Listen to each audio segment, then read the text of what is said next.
de comenzar propiamente este tema, quiero pedirles a todos ponerse de pie delante de la palabra de Dios. La palabra convierte, transforma, cura y salva. Nosotros, los predicadores, somos simplemente la voz de esta palabra. Por eso veneramos, respetamos, amamos, predicamos y queremos vivir esta palabra. Yo los invito a hacer un signo de veneración, de amor a la palabra, inclinando por algunos segundos nuestra cabeza delante de ella, para mostrar que nos sometemos, nos abrimos, la acogemos y queremos vivirla. En el nombre del Padre, del Hijo, del Espíritu Santo, sentados.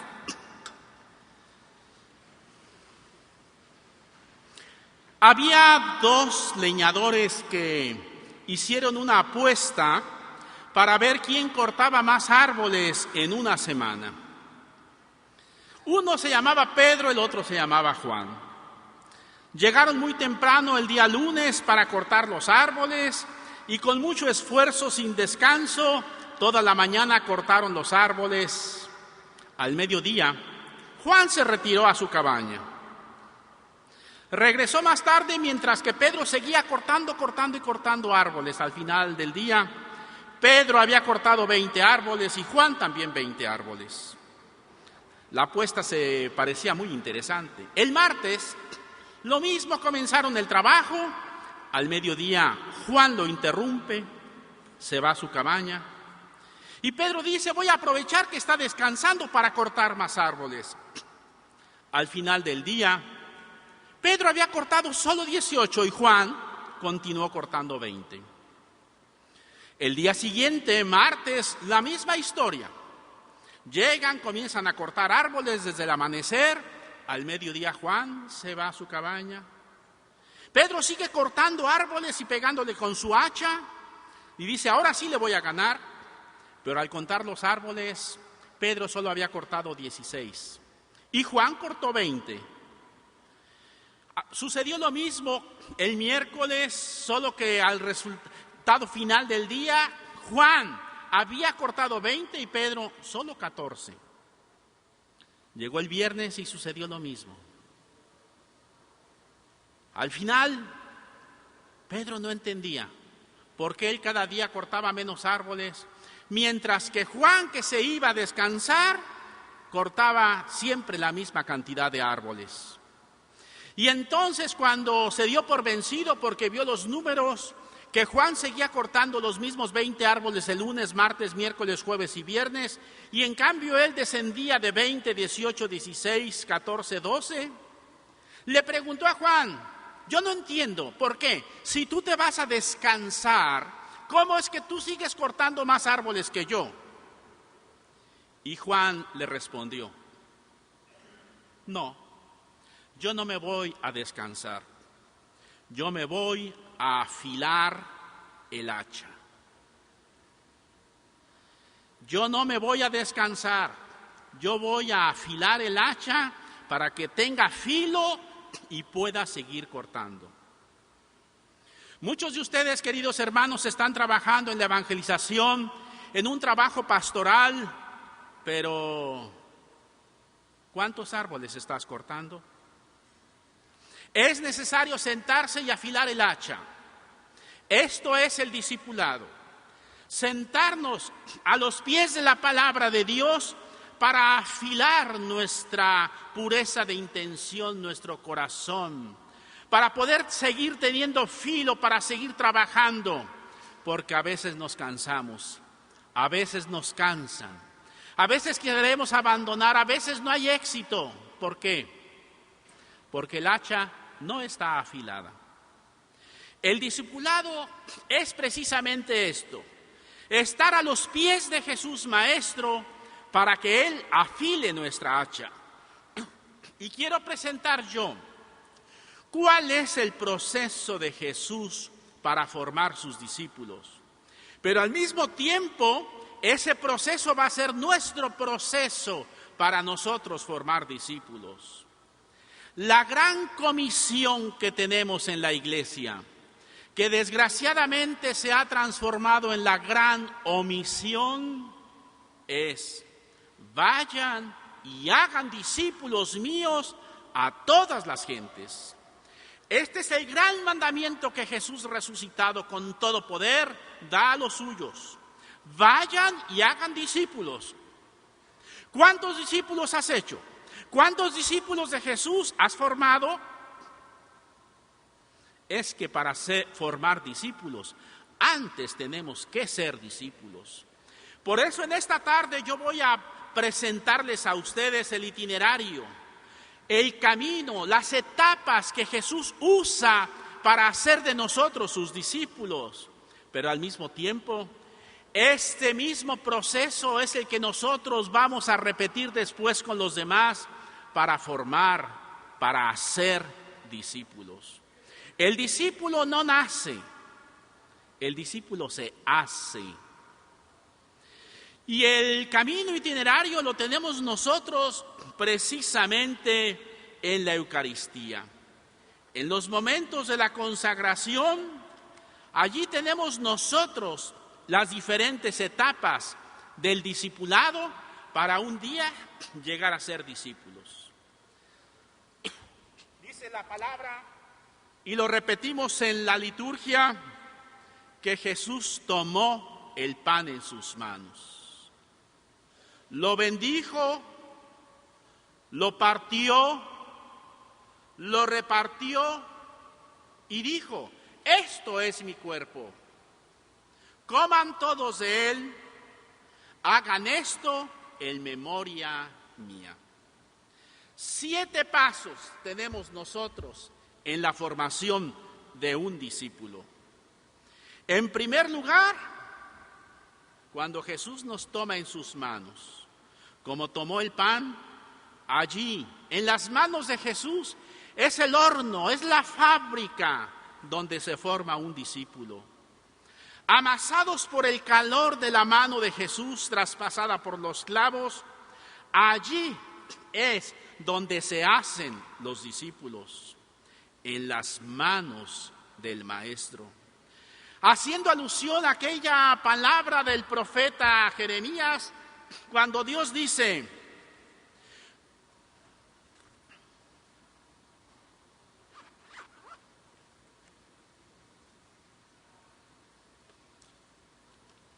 como el barro en las manos del alfarero, así son ustedes, casa de Israel, en mis manos.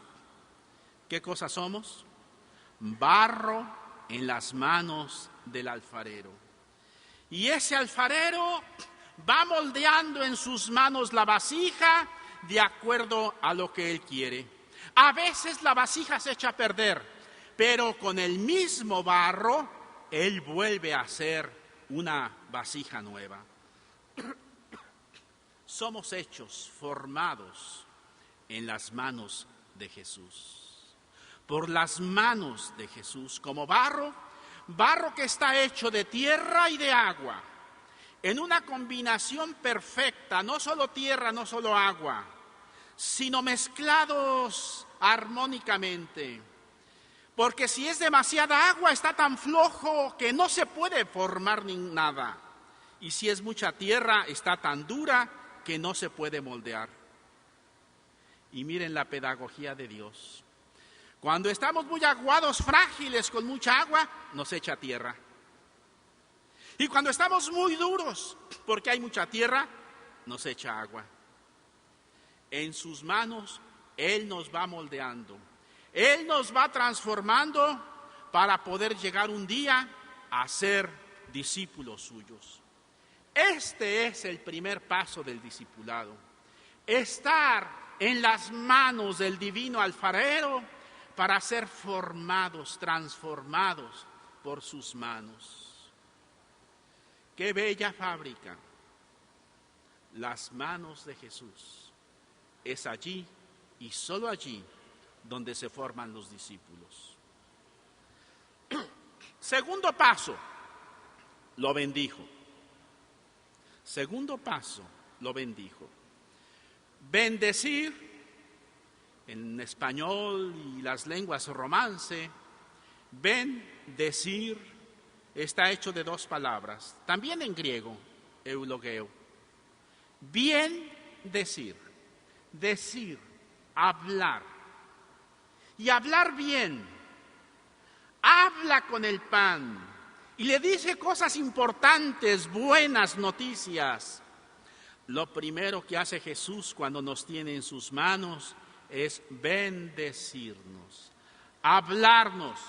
¿Y nos habla con qué? Con su palabra. La palabra es el molde donde se va a formar el discípulo. Y hemos de tener la capacidad de escuchar la palabra del Maestro. Nosotros no somos maestros de la palabra, somos servidores de la palabra.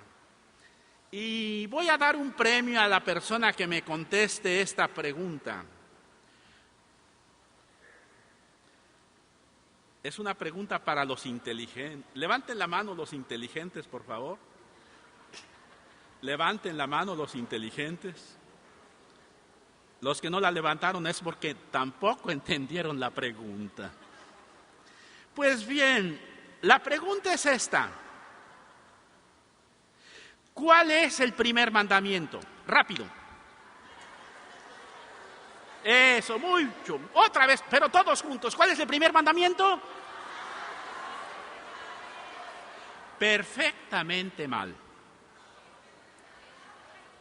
Un escriba le preguntó a Jesús cuál es el primer mandamiento y Jesús dijo, escucha, Israel.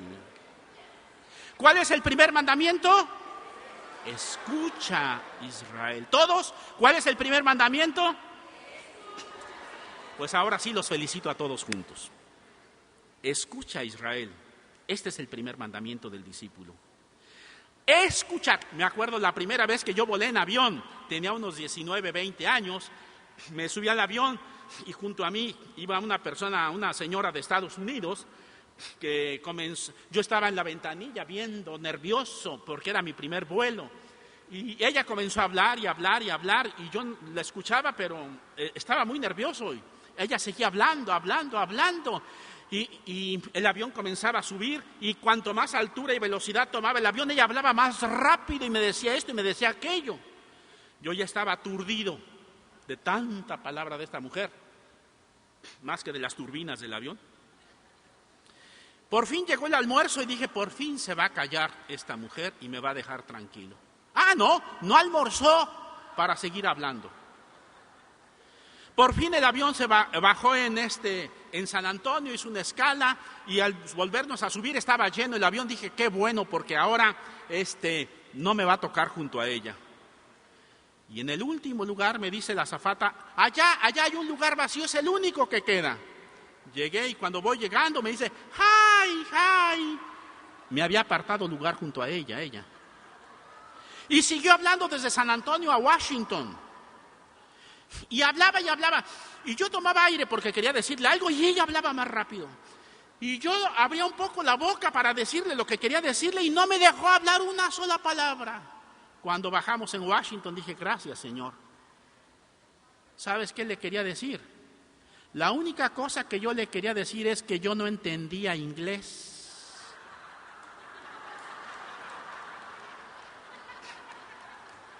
¿Cuántas veces le hablamos al Señor en vez de sentarnos a los pies del Maestro para escuchar su palabra? El amor a la palabra es el signo distintivo de un discípulo de Jesús. Y como siempre hago preguntas indiscretas, ya las hice allá en el simposio y la voy a repetir aquí. Me gustaría ver cuántas personas tienen aquí su Biblia en la mano. A ver, ¿cuántas personas tienen la Biblia? Levanta la Biblia, a ver, ¿dónde está? La Biblia. Eso. Levantar la mano es fácil. Levanten la mano los que traen Biblia. No voy a preguntar cuántos traen celular. Pero para muchos el celular es más importante, pero Dios no habla por el celular. Dios habla por la palabra. Olvida cualquier cosa. menos la palabra de Dios, menos la Biblia.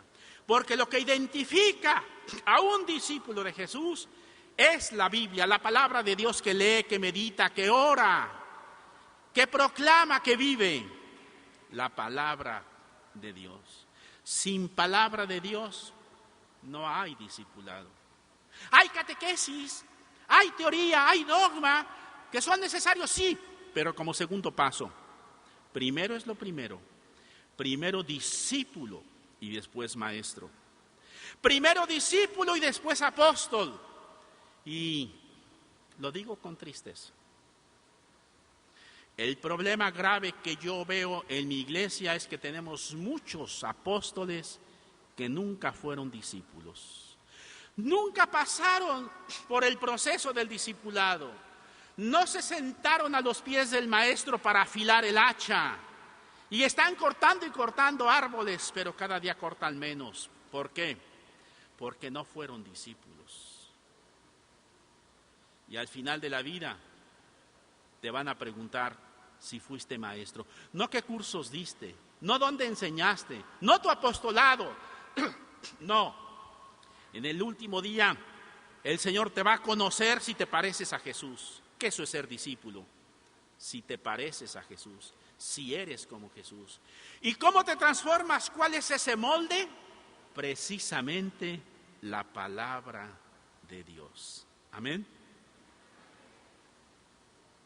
Jesús tomó el pan, lo bendijo, que es la segunda etapa, que es esa etapa donde entramos al molde de la palabra de Dios. Tercero, lo partió. Jesús parte el pan. Y es lo mismo que hace con cada discípulo. Lo parte. Es la etapa de purificación.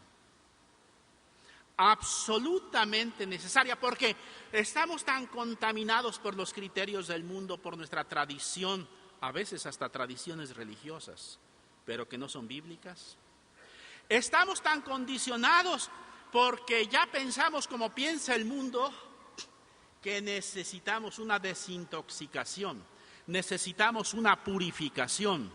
Y es lo que hace el Señor entonces, nos parte. Nos parte para que tengamos pureza de intención, que es lo esencial del Evangelio. Y pureza de intención, decía un filósofo, padre del modernismo, Kierkegaard decía, la pureza de intención es tener una sola motivación cuando haces las cosas. Actuar con una sola motivación, como Jesús que estaba obsesionado por el reino, por su Padre. Una sola motivación. Cuando no hay doblez de intenciones, cuando no haces una cosa buscando otra, sino quieres un solo objetivo, un solo tesoro, y donde está tu tesoro, allí está también tu corazón. Y saben, todos necesitamos ser purificados. Y Dios nos purifica, es decir, nos parte, y a veces es doloroso. No es la finalidad, pero es el precio del peaje que hay que pagar para llegar a ser discípulos, ser partidos. ¿Y saben por qué nos parte? Por uno de estos dos motivos. O porque lo necesitas, o por la grande misión que tiene para ti. María Magdalena necesitaba ser partida. ¿Por qué? Porque su vida de pecado se había hundido en el más hondo y sucio de los fangos. Y por eso necesitó ser partida. Moisés, Pablo de Tarso, no vivían en una situación tan dramática como la de María Magdalena, pero tenían una grande misión. Y por la grande misión que tenían, necesitaron ser partidos. Resumo, por dos cosas te purifica Dios. O te purifica primero por la situación de pecado que tiene que ser transformada, o por la grande misión que tienes. Y yo te pregunto, ¿por cuál de estas dos te está purificando Dios? A veces se da que por las dos también, claro, las dos juntas. Pero es necesario, y tanto más grande sea la misión que Dios te tiene, más te va a purificar. Lo digo con el ejemplo, más te va a partir. Más te va a partir. Y te purifica con diversos medios. Voy a enumerar solamente 2, 3 por cuestión del tiempo. Con la persecución. Cuando los demás te persiguen por tu lealtad, por tu fidelidad al Evangelio, por defender la vida, por ser honesto, por ser congruente con el Evangelio, los demás se burlan de ti. Los demás te persiguen y te quitan el trabajo porque no consientes con una injusticia del jefe. Y te critican por no ser como los demás. Y te critican porque defiendes la vida en el santuario más hermoso que es el vientre materno. Y te persiguen. Segunda forma como Dios te purifica. La persecución de los buenos. Repito, la persecución de los buenos. Ya hablé de la persecución del mundo y está prometida en el Evangelio. Me han perseguido a mí, dice Jesús, también los van a perseguir a ustedes. Pero ¿saben ustedes quiénes fueron los que mataron a Jesús? No fueron los pecadores, fueron la gente buena, la gente santa. La gente cumplidora de la ley, como los escribas y fariseos, los sumos sacerdotes del templo de Jerusalén. Era gente buena, demasiado buena. Y el discípulo de Jesús también va a ser perseguido, y va a ser perseguido por los buenos, por los que hacen oración, por los que llevan medallas, por los que creen hacer un acto para la gloria de Dios, acabando con tu prestigio, con tu persona y con tu ministerio. Y el discípulo va a tener que pasar por la persecución del mundo y por la persecución de los buenos, que a veces es más cruel y más dolorosa, pero más necesaria. ¿Por qué? Porque entonces se purifica el por qué está siguiendo a Jesús. Hay gente que cuando es criticada y perseguida dejan todo. ¿Por qué? Porque querían estar bien. Y ahora que no están bien, lo dejan.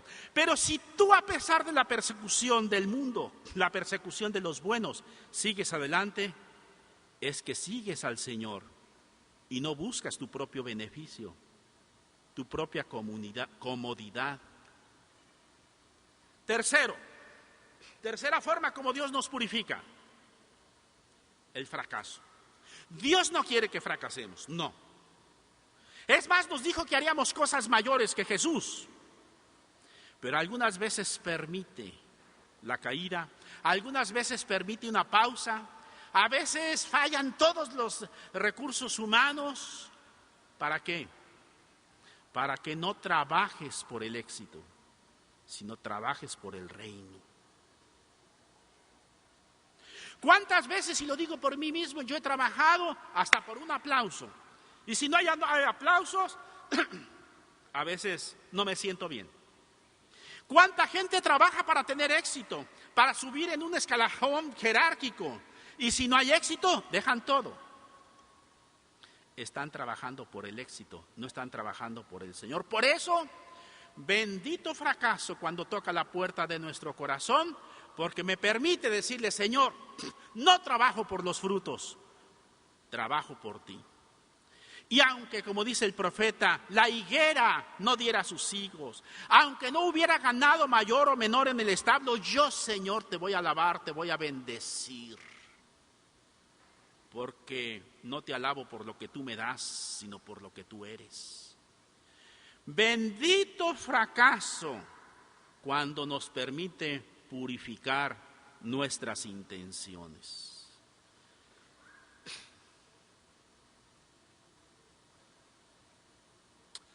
Lo voy a decir. Dios es tan grande, tan maravilloso, que se sirve de todo, aún de lo peor que hay en este mundo, que se llama pecado.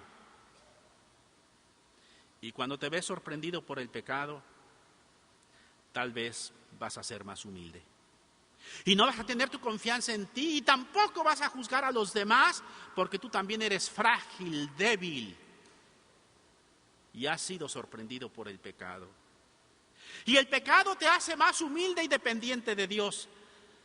David componía salmos, tenía orquesta, tenía los reflectores encima de él, vestía con toda su realeza cuando iba a cantar los salmos a la tienda de la reunión. Pero un día cayó en el pecado con Betsabé. Y una vez llamado por Dios a través del profeta Natán, se quitó su corona, su cetro, se vistió de saco y ceniza, estaba descalzo y con un corazón contrito y humillado. Misericordia, Dios mío, según tu amor, borra mi delito. Mira, Señor, que en la culpa nací, pecador me concibió mi madre. Lávame a fondo, purifícame, Señor. Sin música, sin arpa, sin reflectores. ¿Por qué? Porque había experimentado su debilidad. Con razón, decía San Pablo, después San Agustín añadió otra frase: todo sirve para bien de los que aman a Dios. San Pablo dice esto en Romanos 8:28. Para los que aman a Dios, todo concurre para su bien. Y San Agustín añadió una frase más, diciendo, incluso el pecado. Incluso el pecado. Después un padre jesuita, Teilhard de Chardin, aumentó otra frase muy bella también, con tal de que lo lloremos. Voy a decir la frase completa. Todo sirve para bien de los que aman a Dios, incluso el pecado, con tal de que lo lloremos. No porque el pecado sea bueno, no, sino porque me permite experimentar mi debilidad, fragilidad y depender de Dios. No querer cobrarle mis obras buenas y que me pague lo que he hecho por él, sino decir, Señor, solo dependo de tu misericordia. Y entonces, con un corazón contrito, humillado, pobre, que reconoce la necesidad de Dios, se acerca a Dios para recibir su misericordia. Dios es tan maravilloso, tan poderoso, que sabe reciclar aún nuestro pecado. Y haciendo como eco a aquella frase de la liturgia pascual, oh Félix culpa, oh bienaventurado pecado, yo podría decir también, bienaventurado pecado que me hizo humilde, que me llevó a la conversión, que yo no puedo, pero que Dios puede en mí lo que yo no puedo. Es decir, en esta etapa el Señor nos purifica, nos parte de muchas formas. ¿Para qué?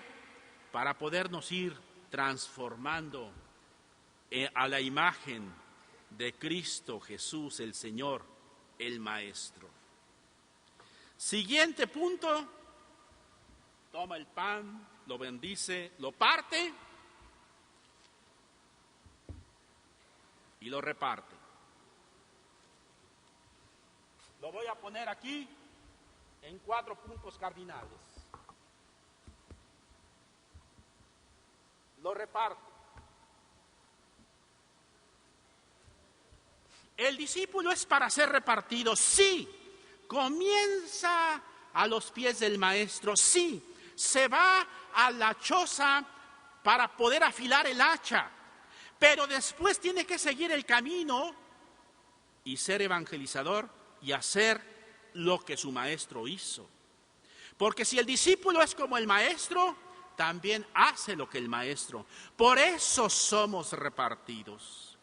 Repartidos, si partidos significa la purificación, repartidos significa la misión. El discípulo tiene una misión. Vayan por todo el mundo y hagan discípulos míos a todas las gentes.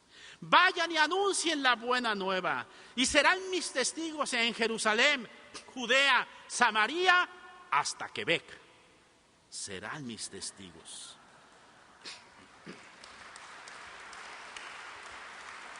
Somos repartidos, pero curiosamente, vean, tanto más partido, más repartido. Bendita partida. Cuando Dios te parte, te la parte, decimos en México, irónicamente. Cuando Dios te parte, porque tanto más me parte, tanto más me reparte. Y voy a alcanzar para más. ¿Para cuántos alcanza este pedazo de pan si no se parte, si no se reparte? Para una sola persona. Pero ya alcanzó para 2, ya alcanzó para 3, para 4, para 6, para 8. ¿Por qué?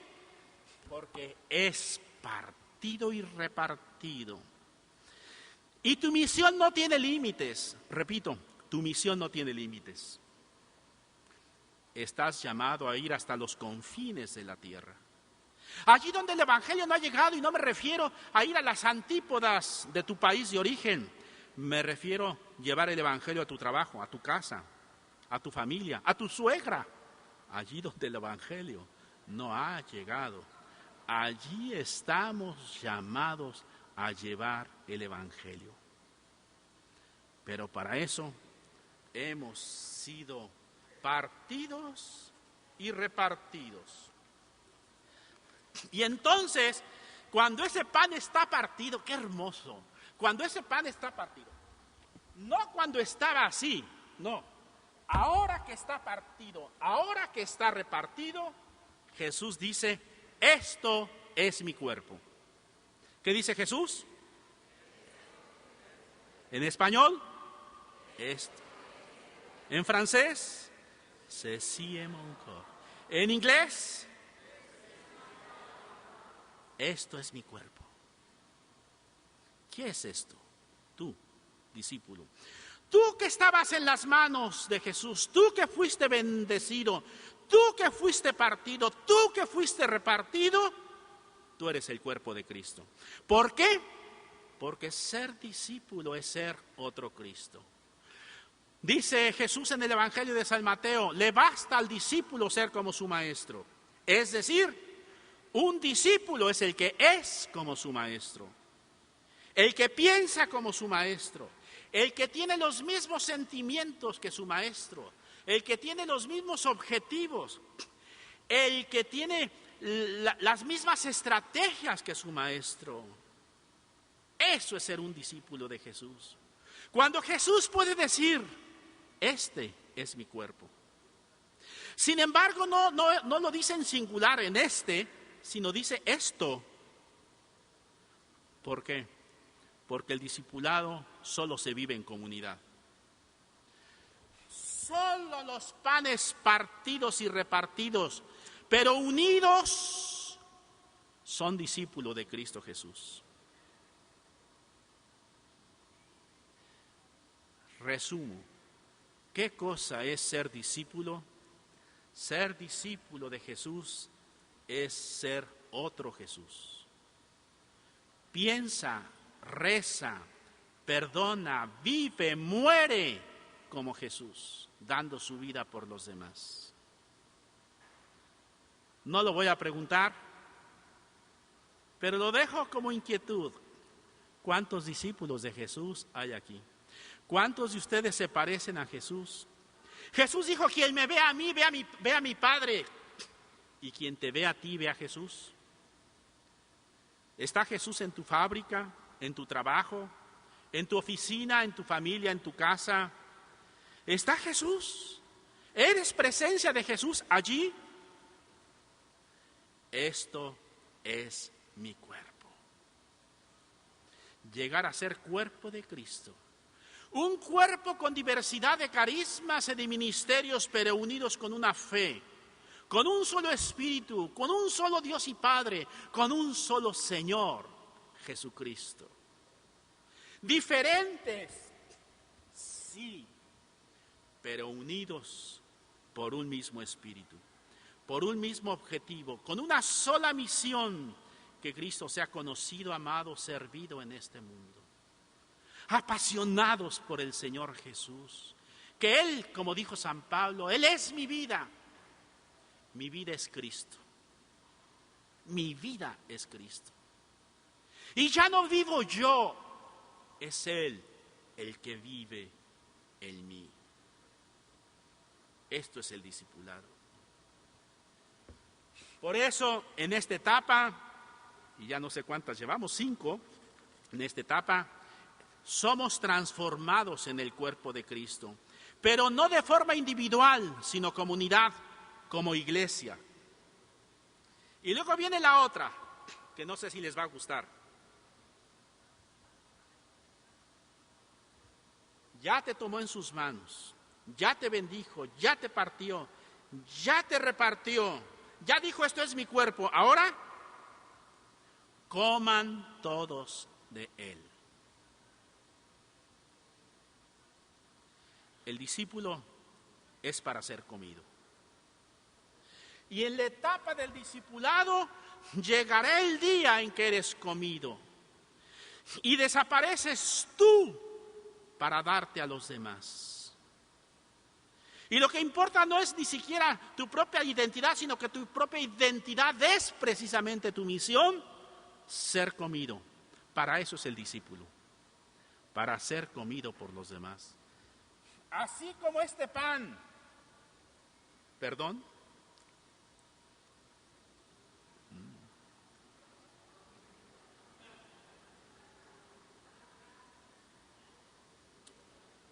Este pan es para ser comido.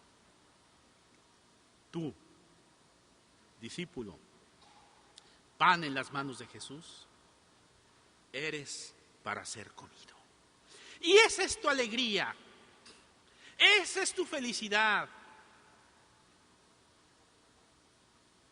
Como la de Juan Bautista: desaparecer tú para que aparezca Cristo y aparezca Cristo en los demás. Y les puedes decir: cómanme, cómanme. Si tú ya llegaste a ese momento en el que dices cómanme, estás a punto de recibir el diploma del discipulado. ¿Pero qué van a comer de ti? Y yo pienso: ¿qué les damos de comer a los nuestros? ¿Qué le doy de comer a mi familia? ¿Qué le doy de comer a mi parroquia? ¿Qué le doy de comer a mis fieles? ¿Qué le doy de comer a la comunidad? ¿Mis amarguras? ¿Mis divisiones? ¿Mis tristezas? ¿Mis angustias? ¿Mi dolor? En México tenemos los nopales, que es un cactus muy, muy espinoso. ¿Cuántas veces hemos sido cactus? Nopal espinoso, que cuando los otros nos comen se espinan y quedan llenos de heridas que sangran. ¿Qué estás dando de comer a los demás? ¿Cómo te estás dando de comer? Quieras que no, los demás te comen. Quieras que no, los demás te comen. ¿Pero qué comen? ¿A qué sabes? ¿A nopal mexicano o a cuerpo de Cristo? Coman todos de él. Y después, 7, hagan esto en memoria mía. Hagan esto en memoria mía. ¿Repetimos? Hagan esto. Lo que yo hice con ustedes, háganlo ustedes con los demás. Yo le lavé los pies a ustedes, lávense los pies los unos a los otros. Yo los formé y los transformé en discípulos míos. Vayan y hagan discípulos míos a todas las gentes. Y todos nosotros, los discípulos, los que ya seamos discípulos, estamos llamados a ser discípulos. Claro, ya lo dije, pero lo repito. Tú no puedes formar discípulos si antes no eres discípulo. Y el verdadero discípulo no es aquel que se queda solamente a los pies del maestro. Es el que se levanta, se reparte y se da a los demás y termina haciendo otros discípulos. Digo esto para todos aquellos que tienen un trabajo pastoral en la iglesia. Al final de la vida no te van a preguntar cuántas iglesias construiste, cuántos retiros diste en cuántos países o cuántos libros escribiste, qué diplomas tienes o qué títulos eclesiásticos lograste. No te van a preguntar eso. Te van a preguntar cuántos discípulos míos hiciste. ¿Cuántos? ¿Cuál fue el último discípulo que tú hiciste de Jesús? Seguidor de Jesús, no seguidor de ti ni de tu comunidad. Lo digo porque ya lo saben ustedes. No digo nombres, pero ustedes se los imaginan. Hay muchas comunidades, hasta parroquias o grupos apostólicos que hacen a los demás seguidores del grupo, seguidores del movimiento y no seguidores de Jesús. Y en ese grupo se habla más del grupo, del movimiento, de la comunidad, que de Jesús. Y la gente se siente orgullosa o la hacen sentir orgullosa, a veces hasta vanidosa, por pertenecer a esta comunidad, a este movimiento. No. No se trata de hacer seguidores nuestros, sino hacer seguidores de Cristo Jesús. Un día a mi esposa le dijeron, porque mi ministerio y mi trabajo es en todo el mundo, por todas partes, de muchas formas, ya muchos años. Y una persona le decía, ay, tú que vas siempre tan cerquita de Pepe, así me llaman a mí, Pepe Prado, y que estás siempre siguiendo a Pepe tan cerca. Mi esposa respondió, no, yo no sigo a Pepe Prado. Yo sigo a quien Pepe Prado está siguiendo.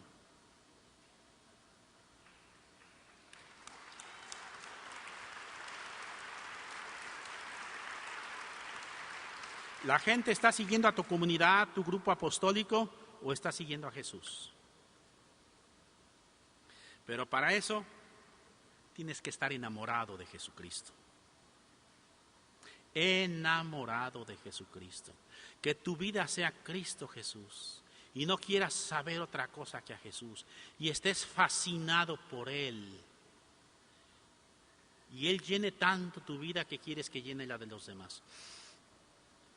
Hay una misionera colombiana que cada vez que nos vemos en un congreso, cada 3, 4 años, se acerca y me pregunta, su merced, ¿usted sigue enamorado? ¿Su merced está enamorado todavía de Jesucristo? Nos vemos 4 o 5 años después. Su merced, ¿sigue enamorado de Jesucristo? Un día yo estaba en Houston tratando de hacer una llamada telefónica y no podía por la cuestión del idioma y duré varios minutos en el teléfono intentando marcar y alguien me tocó el hombro. Yo dije, es una persona que quiere usar el teléfono porque yo ya tengo mucho tiempo aquí. Y entonces me volteo y me pone la mano aquí y me dice, su merced, ¿sigue enamorado de Jesucristo? Era Blanca Ruiz, una misionera colombiana. Su merced, ¿sigue enamorado de Jesucristo? ¿De veras Cristo Jesús es tu vida? ¿O tus propios intereses, ventajas por seguir a Cristo? Por eso, cuando se pierden las ventajas por seguir a Jesucristo y no lo seguimos más que porque solo Él tiene palabras de vida eterna, estamos a un paso de llegar a ser discípulos. Cuando lo sigues por Él, porque no puedes vivir sin Él. No es fácil a veces seguir a Jesús, pero es mucho más difícil no seguirlo. Es mucho más difícil dejarlo. Mucho más. Pero ni siquiera por eso lo sigo. Lo sigo por Él. Porque solo tú tienes palabras de vida eterna. Porque me amó y se entregó por mí, decía Pablo de Tarso. Por eso lo sigo.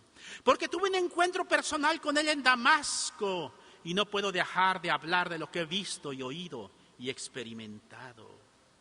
Porque quiero que los demás vivan lo que yo he vivido y experimentado. Por eso hagan esto en memoria mía. Hagan discípulos, formen discípulos. Esta es la gran comisión. La gran comisión que muchas veces se ha transformado en la gran omisión de nosotros. Bendita conferencia de Aparecida que ha hecho despertar un tema que estaba dormido, paralizado en la Iglesia Católica, el discipulado. Y nos ha hablado que somos discípulos y misioneros. No misioneros y discípulos, no. Primero discípulos y después misioneros. Bendita acción del Espíritu Santo en los obispos de América Latina, del Caribe, que ha comenzado a ser sensible a esta dimensión del discipulado. Y sabes una cosa,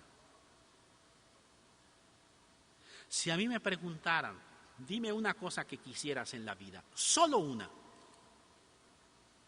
yo respondería, lo único que quiero es ser discípulo de Jesús. Lo único que quiero es ser discípulo de Jesús. Y entrar en ese proceso de formación, transformación, para poder vivir como discípulo de Jesús. Poder vivir, pensar, sentir, amar, perdonar, orar, predicar y morir como Jesús. Es lo único que vale la pena. Y tu alegría profunda será cuando tú formes a otros. Cuando como Andrés, y voy a terminar con el ejemplo de Andrés, porque es muy bello, porque la escuela de evangelización que fundamos y que está trabajando ya en 61 países, con más de 2,000 escuelas de evangelización, se llama San Andrés. ¿Por qué? Porque Andrés fue aquel que fue a buscar a su hermano Simón y lo llevó a Jesús. ¿Cuántos Simones has buscado para llevarlos a Jesús? Y Andrés después va bajando en la categoría de las listas de los apóstoles. Si nosotros las tomamos cronológicamente, en Mateo está en el segundo lugar, después en Lucas va bajando al tercero, en los Hechos de los Apóstoles ya va hasta el final. ¿Por qué? Porque lo que importaba era su hermano Simón Pedro. Un discípulo es aquel que trae a Jesús otros discípulos. Pero la alegría de Andrés era, yo traje a Pedro, que sirve a Jesús más que yo, que predica a Jesús mejor que yo, que ama a Jesús más que yo mismo. Y el día de Pentecostés, cuando Simón Pedro se levantó, tomó la palabra en la plaza de Jerusalén y se convirtieron 3,000 almas, ¿dónde estaba Andrés?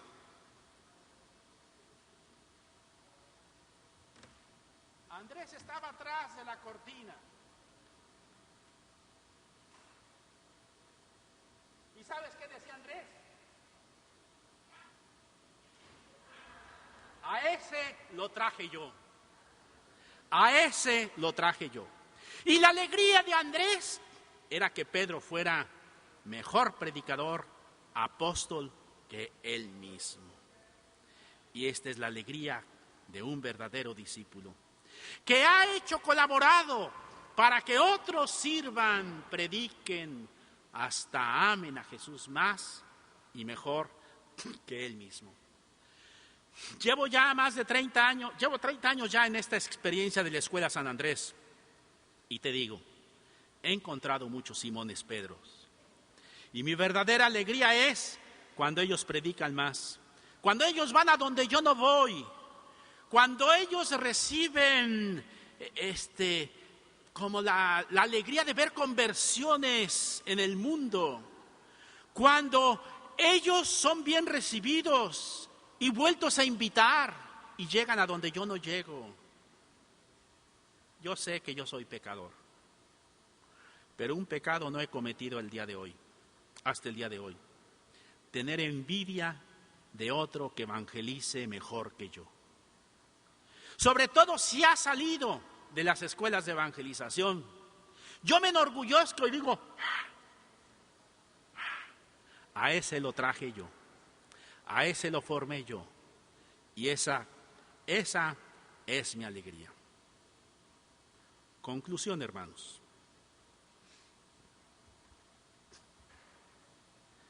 Aquí está el itinerario del discipulado en la fracción del pan.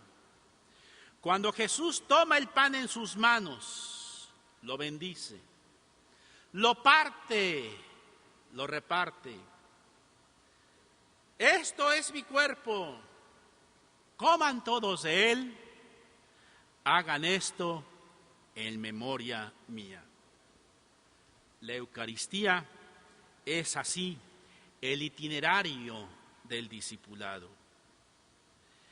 El discípulo es aquel que se hace Eucaristía y recorre todos estos 7 pasos para poder decir un día, ya no vivo yo, es Cristo quien vive en mí. El discípulo, cierren sus ojos un momento, se ha ido a su cabaña para afilar el hacha.